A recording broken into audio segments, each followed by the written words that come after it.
Red alarms washed over the command room as Outpost Calder shook under another strike. I gripped the edge of my console and watched the display change. One more shield generator gone. Consoles flickered around me, and overlapping voices called out damage reports faster than I could track them. 3 left. 10 minutes ago we had 6. Hull breach on deck 4. Daniel Sutton called out, his voice tight but steady. Sealing it now. I barely heard him over the noise. Outpost Calder was the only human post for 4 light-years in any direction. A small research and relay station built on a moon that nobody back home could even name. Today it was the only thing standing between a Kasari battle fleet and open human space. If we fell, the Kasari would have a clear path into colonies that had no idea an enemy fleet even existed. There were 30 of us inside these walls. There were over 200 of them outside. "Captain Whitfield, they are hailing us again," said Nathan Holloway from the communications station, his hand hovering over the controls. "Put it through." The voice that filled the room was calm and amused, like someone who already believed the fight was over.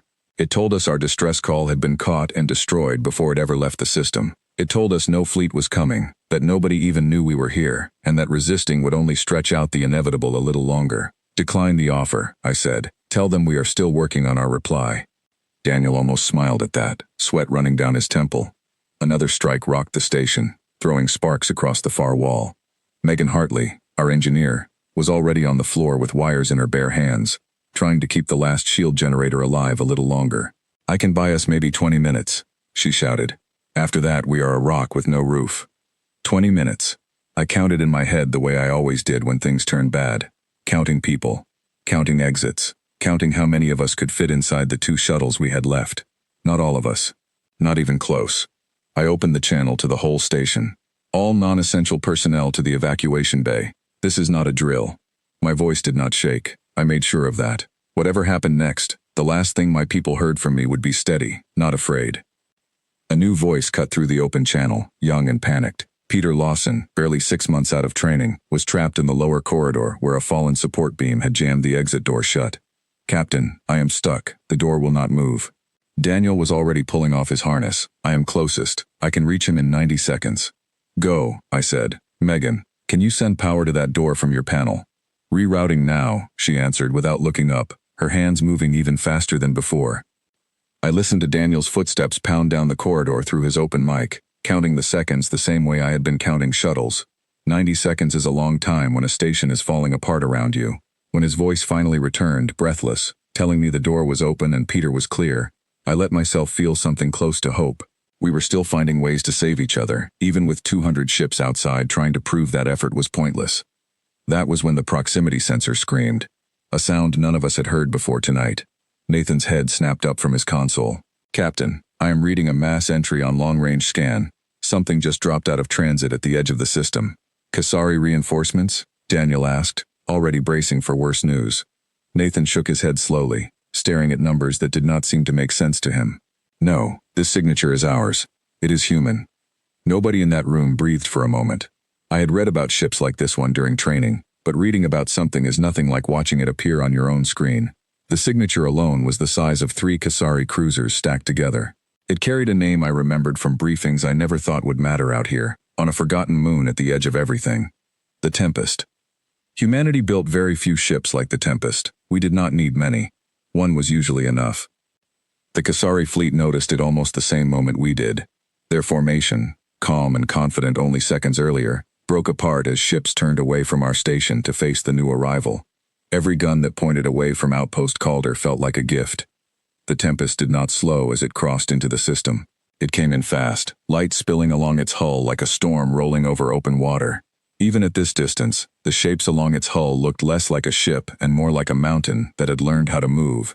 Weapon batteries longer than our entire station turning in unison to find their targets. The first thing it did was answer a call none of us had sent. "This is Captain Helen Sterling of the warship Tempest, responding to a distress signal from Outpost Calder." Her voice was calm in a way that made the Kasari commander sound foolish in hindsight. "Apologies for the delay. We had some distance to cover."